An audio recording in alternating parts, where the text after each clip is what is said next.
Here are 5 things you should do on an open day. Number 1, go for a look around town.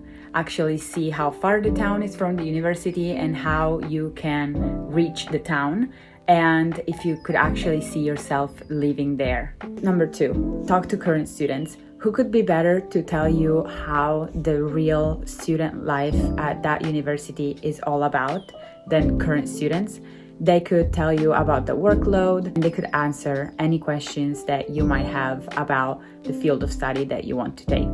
Number 3, check out the accommodation options. You need to make sure that your accommodation is not too far from your uni building, because otherwise you won't make it to those 9 a.m. lectures on time.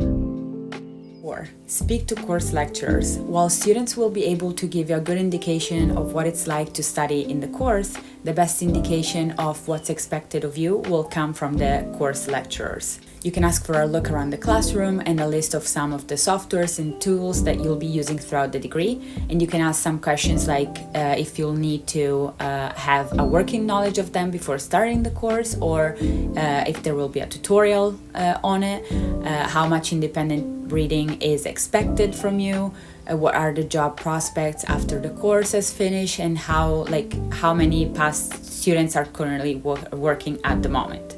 So these are all specific questions that you could ask the course lecturer.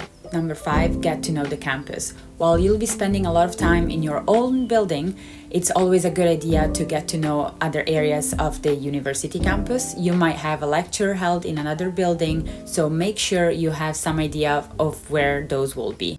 Don't forget to follow us for more student advice.